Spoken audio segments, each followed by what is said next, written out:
Jamal Murray, you like what he did on the sideline as another coach? I like him as a coach. MPJ. Some would call him the key to this series. Sock game strong. Hendrick has socks just like that, I was going to say. And a different color sweatsuit for the MVP tonight. Love it. It is game number 2. It's time to elevate your game on Altitude Sports. Blazers, Nuggets. You are watching Nuggets courtside live from Ball Arena. Vic Lombardi, Bill Hanzik, Chris Dempsey here in section 136. Fellas, thoughts on game 2? It is a heavyweight match, as Dempsey put the other side. Yeah, it really is. But both of these teams are heavy in playoff experience. You're used to adjustments and things, and you got to make it. For the Nuggets, they've got to get more guys cutting to the hoop for Joker. They've got to get some action where he's getting some assists. And they got to be better from the three-point line, along with the defense, Dems. Yeah, I think the word for me in this game is going to be advantages. And offensively, can you create advantages? He just alluded to Jokic. Can you create double teams so that now you can, when he passes out of those, you have a scramble situation for Portland's defense in the way that the Nuggets had to scramble around in game 1. And then defensively, can you be better at the point of attack, take away their advantage, don't let them get into the teeth of your defense, and then put you in rotation? Those are the two things, Vic, I'm looking for. We just visited with the director of Nuggets scouting, Jim Klibanoff, and he said fun. Play with more fun. When this team plays with fun. But at first I asked him, well, give me one good thought for defense. Well, that's Hanzik's line. That's his deal. Yeah. That's what he does. We knew we would have that. Let's bring in Katie Wingy, who is, I believe, outside Ball Arena greeting fans as they come in. Katie, what's your thought on this game? Well, this isn't a must-win game, guys, but it feels like it has that type of urgency. And the decorations outside Ball Arena, as we are expecting the Denver Nuggets to take their game to a new level, look at this. Look at this beautiful MVP Nikola Jokic banner that is greeting Nuggets Nation as they walk into Ball Arena. He's not the only one we have out here, though. We've got Facu Campazzo, we've got Michael Porter Jr., we've got Paul Millsap, and we've got Aaron Gordon. We've got Nuggets Nation taking pictures with their favorite Nuggets players out here. And I thought, listening to both the coaching staff and some of the players, both after the game and after practice yesterday, they talked about how the mistakes that they made, easy cleanups. So all they have to do is go out there and put that on the floor here tonight. I thought Austin Rivers said it best. He said, look, the Portland Trailblazers have to beat the Nuggets 4 times in order to advance. They got 1 game. So he's expecting the series to be long between these two talented teams, guys. And I think we all kind of were. We were expecting this to be competitive, expecting this to be a battle, potentially going to 6 or 7 games. So tonight, the Nuggets obviously looking to even up the series 1-1. Nuggets Nation looking to take their game to a new level tonight, as well as they are rolling in right now, getting ready.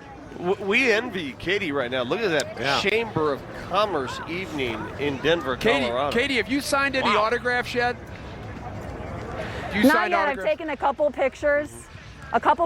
No autographs yet. Well, but, I mean, the night is young. We'll see what happens. I'll go stand by the Jokic poster and just help people.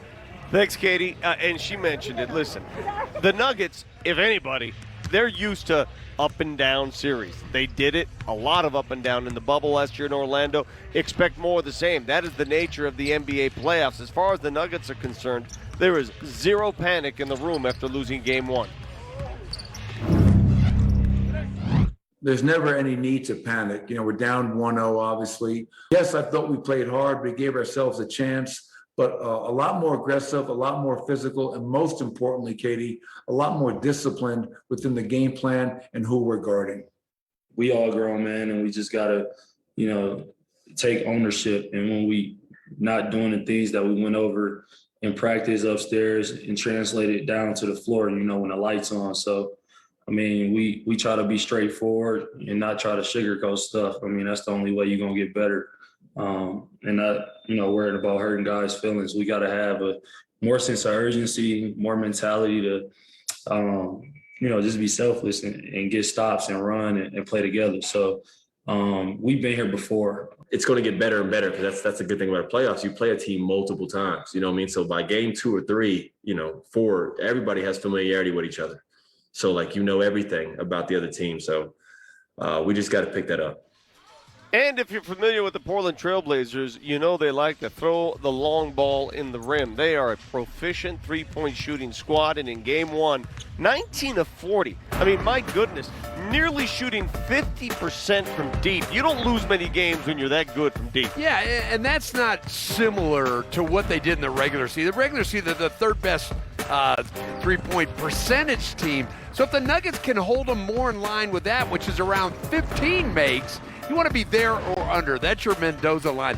If they get there, Demps, I think they really increase their odds of winning the game. Yeah, I mean, 19 was a playoff high, for a franchise playoff high for the Portland Trailblazers. And so, on one hand, you look at that and you can lament how many three-pointers went in. On the other hand, you can look at it and go, that was out of the ordinary, even for a basketball team that shoots as many threes as the Portland Trailblazers. So, going into this game, we'll see what the Nuggets can do. How are they getting such easy looks? That comes down to, I mean, it's one thing to make threes. They're getting open shots at threes. Yeah, they were. And this goes back to a little bit of the point of attack stuff that I was talking about earlier on. And we'll just take a look at what I'm talking about here. Portland was really good in screening and in one-on-one situations and collapsing defenses. And right off the top, you're going to see Yusuf Nurkic gets Facu Campazzo here and gets down. And then that's actually good defense. You want your low man there, but you want Michael Porter out to the three-point line on rotation. Again, the screen creating the advantage, and then I don't know an NBA team that can survive all 5 players on offense touching the ball and making that shot. And then that's just getting beat off the dribble and 1, 2, 3 Nuggets around him, which leaves everybody else open. And you're in constant rotation when you get beat at the point of attack. And for the Portland Trailblazers, they were really fantastic at screening off guys and then getting into the teeth of your defense. Or if the Nuggets wanted to put 2 on the ball and on Damian Lillard, he got rid of it. They passed it was a masterclass in passing, and then obviously they made the shot. So I'd same thing. I would try to. You've got to mix it, but there's got to be times where you got to jump them harder and really try to get rid. Have them pass it to Nurkic or Cantor at the top of the key, foul line, not in the lane where they're so dangerous. Another thing you got to do defensively, I think the Nuggets need a little more physicality. It just seemed to me Portland they were just in rhythm all night long. Just, hey, I'm ready to catch it, and I'm going to shoot it. Bump, hit them on screens. I tell you what, Carmelo Anthony pretty proficient with the 3-ball the other night. He had 4 threes in the first half. Not only was he making them, I mean, he was making them with the utmost confidence. He shoots, he makes, and then every time he touched the ball, guys, he was greeted by a chorus of, what do we call them, boos? It's pro sports. Now, what are your thoughts, first of all, on his shooting before we get to the boos? You know what? We haven't known Carmelo Anthony over the years to be this proficient a three-point shooter. Now, having said that, in the last 15 games coming on into the playoff series, he was up over 40% from the three-point line. I think that at this point of his career and looking at what he has done over the last couple of seasons, he's going to pop in a game like this every now and then. He just is not going to pop in 6 games like that. So I just think if you're the Nuggets, make sure you contest his shots because you can coax him into having an inefficient shooting night. But if he gets wide open looks, then you're setting yourself up for trouble. He's got some age on him, Vic. He's kind of like you. He's a little older. Yeah. And it showed in the game. Yeah, he went off in that first quarter, but the rest of the way he was 2 for 8. So physical, let him feel you early. Don't let him get that rhythm going. And he's not a gem on defense, too, so you got to go at him on the offensive end, too. Listen, if you watch enough pro sports, you know that great players, very good players, love it when they hear it from the crowd, especially the opposing crowd. Here's what Carmelo had to say afterwards about the rain of boos that came his way. Never said anything bad about Denver, about the fans, about the organization, players, never complained. Took everything on the chin. Even when it wasn't my fault, I raised my hand and said, okay, I'll take the blame for it. So it's like I was birthed here in Denver with the Denver Nuggets. I mean, I started my career here. So this will always be a special place for me, regardless of the Bulls. It is what it is. Those who know, those who don't, it's not my concern.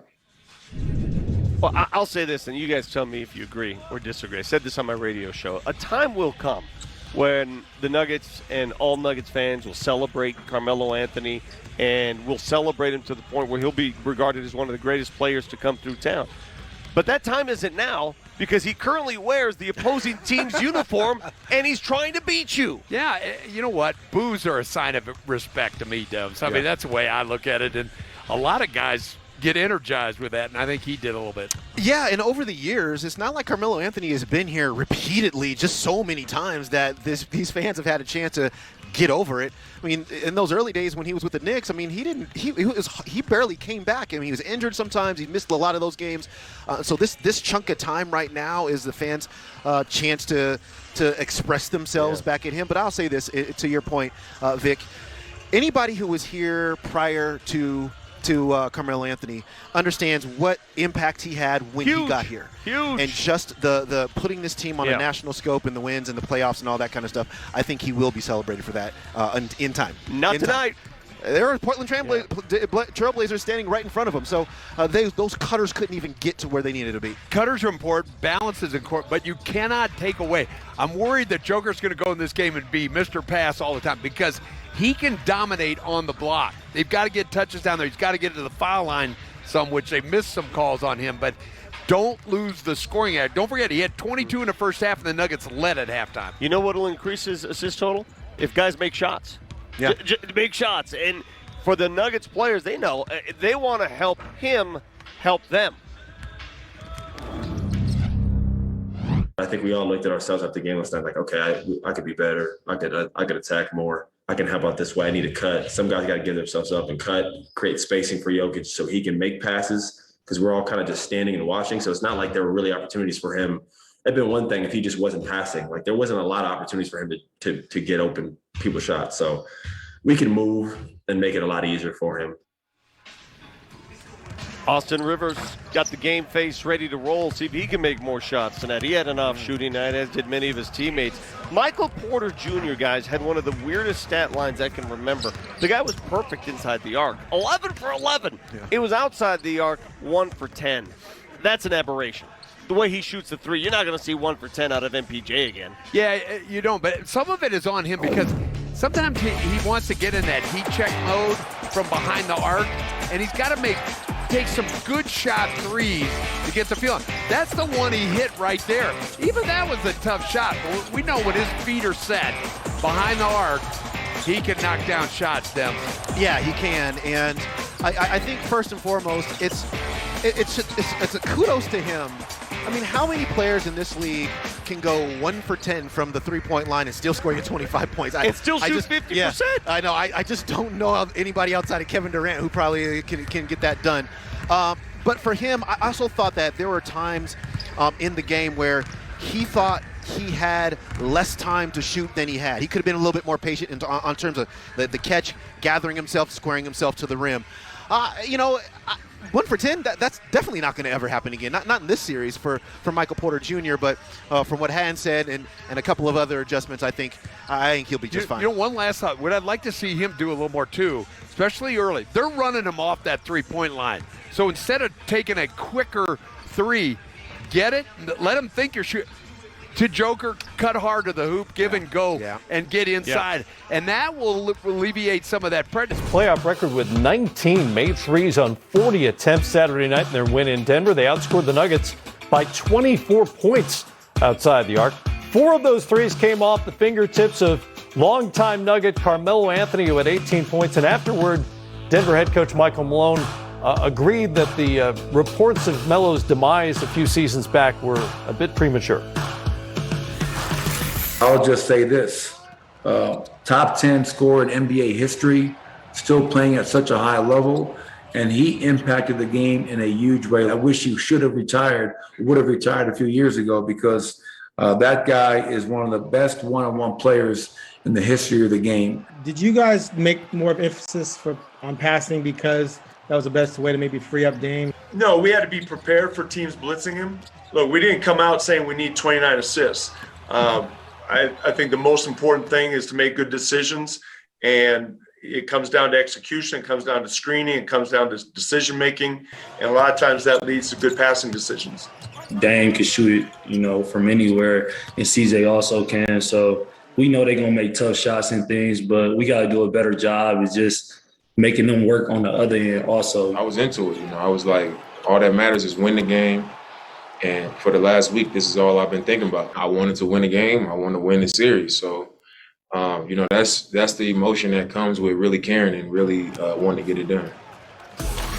Talk about your chess match. There's some adjustments to come in this series after Nikola Jokic had a season-low 1 assist on Saturday night. Now, part of that is the numbers you're seeing right here. His teammates didn't make any shots. Only Facundo Campazzo hit a shot off a Jokic pass. His teammates overall were 1 of 10, but part of it was the way Portland defended him. Yeah, no question. There weren't all the wide open shots. Portland did not come at Jokic hard. They didn't double team him really hard. They all got, you're going to see right here, they all kind of got around him. Now, look at all the bodies are looking at him, but there's a back cut that's covered up by the back guy. Good defense there, but no one's really rushing at him. Now, he's got to be aggressive. I know he shot the ball 27 times, but he didn't do anything on his possession. He dribbled 1 foot and ended up taking a one-legged turnaround. He never attacked the defense. And you're going to see it again here. He's out. Now, normally this draws 2 or 3 players. You see how everybody kind of stayed home? Yeah. And they stayed back. And like, he usually draws so many people. And so his adjustment has got, you're going to see it again, another one here where they know where he's at. But look at now, they're going to come. He draws people in the paint. He normally does make this shot, but he took 27 shots. But to me, what he needs to do is he needs to get it a little bit closer. They're not double teaming him all over. A lot of times just people run at him at the 3-point line because they want to get the ball out of his hands. Right. He's got to get the ball closer, 1 step closer, and just attack and get to the front of the rim. He's got to play from the elbows and the box in to make them come. Because I guarantee you, he goes in there and he starts making shots left and right. Terry Stotts is going to say, we got double teamed, the big fella. Right. When he's double teamed, he's so good. His lines that kill the other team are the 25 points, 12 assists, 13 rebounds, those type nights. He scored a lot. He took 27 shots. He had 1 assist, which is so unusual for him. Kudos to Portland, though, by kind of playing him differently and kind of putting a lot of stuff on Nurkic. Say, hey, can you guard? They were teammates. They know each other. He said, can you handle him? And Nurkic must have said, give him to me. And he did a nice job. Took 27 shots, scored some points, but did not get assists.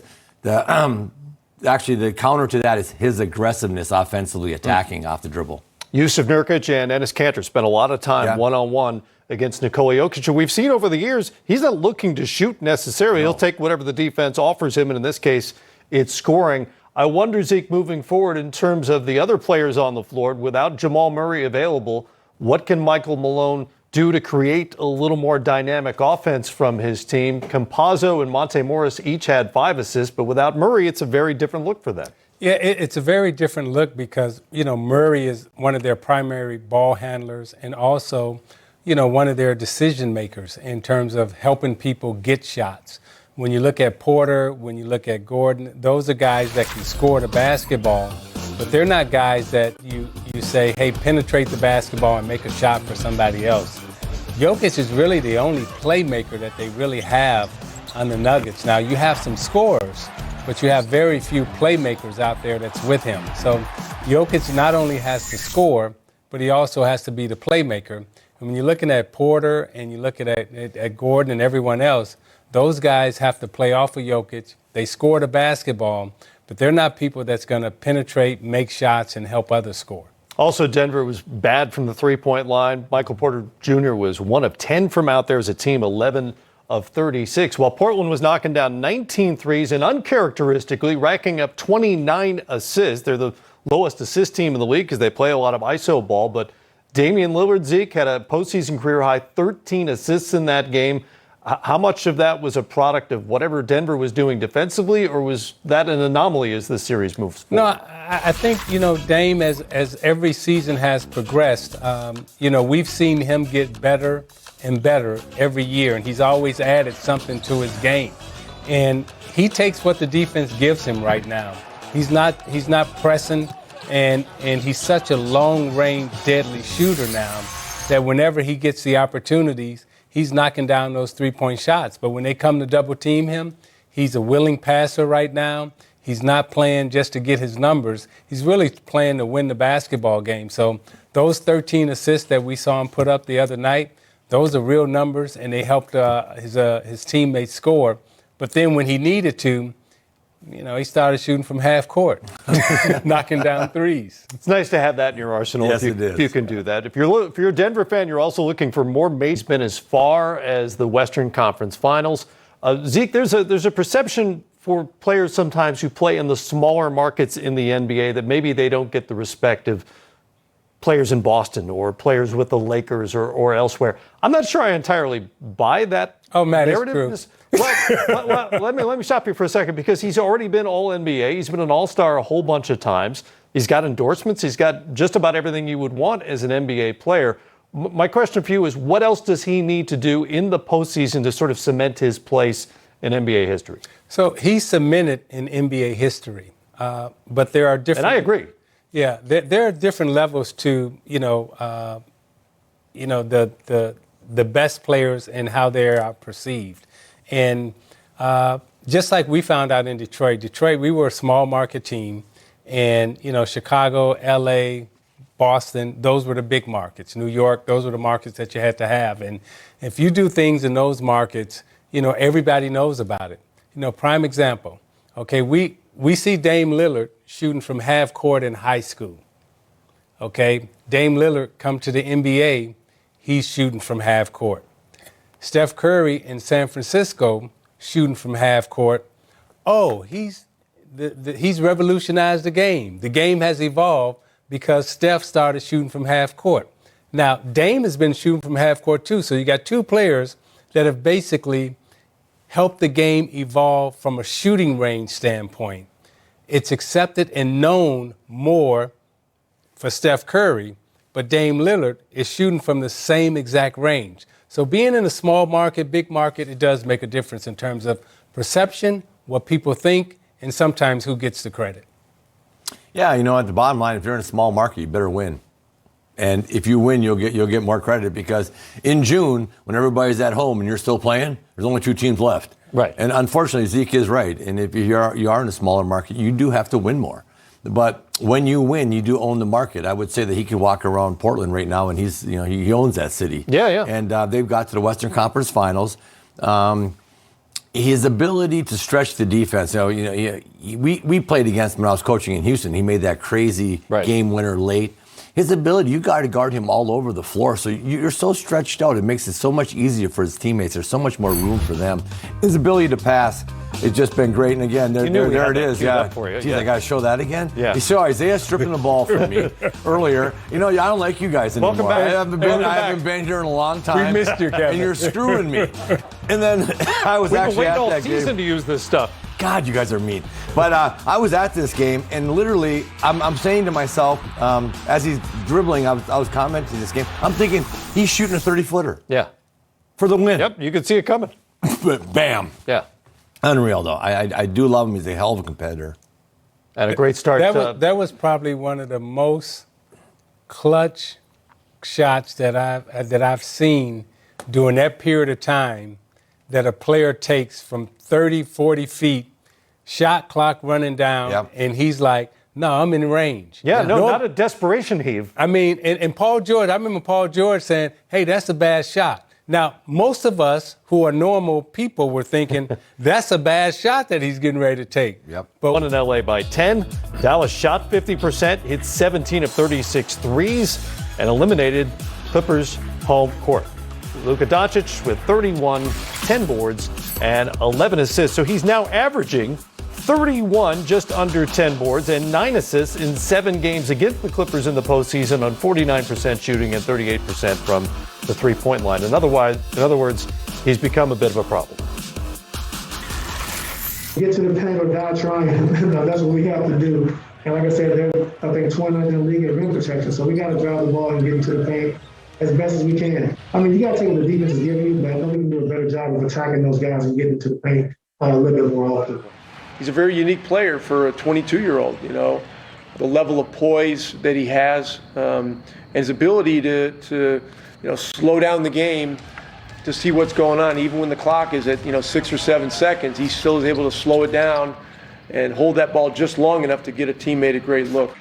Why doesn't Kawhi get the defensive assignment against Luka more often?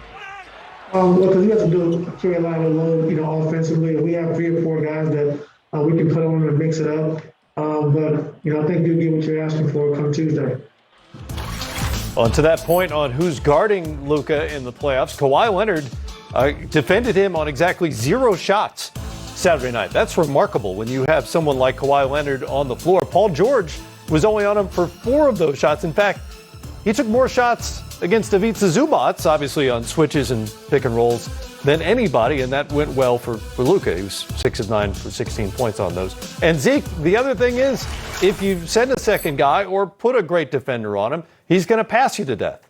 Matt, if you averaging 31, 9 rebounds, and 9 assists for the last 6 games against a team or an opponent, you can officially say, I own that team. Okay? And there's nothing Somebody you can do to stop Steve Ballmer. And here's, they played 3 out, put 2 in the back. So when you trap, okay, there's an easy read down the middle for Porzingis. What Dallas is doing right now, anytime there's a trap, okay, it's easy reads for the roll man. They skip it to the corner. Luka can see over everybody. And then he's being trapped so far away from the basket that consequently your defense is so spread out. One man comes to trap, you slide behind him. Now Porzingis has a dunk.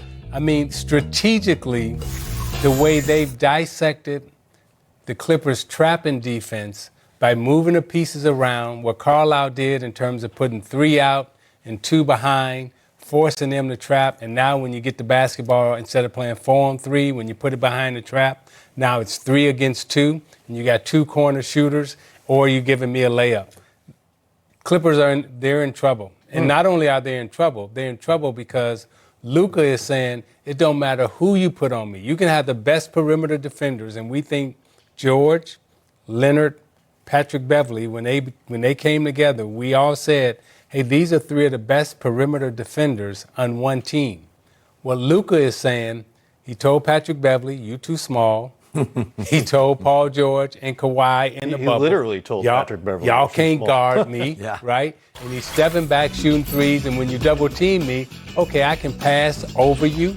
I can pass around you. So what are you going to do with me? That's how Luka is coming to the game, saying to the Clippers, I don't care what strategy y'all have. Luka is saying, what are you going to do to stop me? Because you got nobody that can guard number 77. It is amazing because the Clippers, as Zeke mentioned, are full of excellent perimeter defenders. They haven't always performed as a team to that level of their individuals, but they can't do anything with them. What is the answer for LA? Well, one of those guys, Paul George or Kawhi Leonard, have got to say, I got him. Yeah. I'm fighting over picks. I'm not going to switch and put Zubac on him every single. The switching is such a cop-out. You look at, he's their top player. You want your best defender on him. To say switch and put your worst defender on him, like, oh, well, we switched. That's a cop-out to me. And it drives me crazy in this league. Like, if you're a top defender, you say, I got the dude. I'm fighting over. Give me a hedge. Give me some help. I'll get back into him. But I'm just not going to keep switching and putting Zubac in positions where he cannot succeed. Right. So they've got to take it on themselves. And I like the fact that, he's so versatile that they put a Patrick Beverly on him. He takes him in the post and shoots over him. That lasts one possession. The coach said, well, that's not going to work. And then he beats Zubac off the dribble. And the 2 guys, though, Leonard and George, can guard him because they got the size. They've got length. They can really do a good job. But they just switch off on him, and then they end up standing in the corner. And I don't understand that. If you're a great defender, you want the other team's top guy. And you say, I really want him in the fourth quarter when it really matters. And so, I don't know. They're going to have to change that up because if they just keep switching, goodness gracious. Well, first of all, you're preaching to the choir, and Zeke knows this well. I've been complaining about this for years.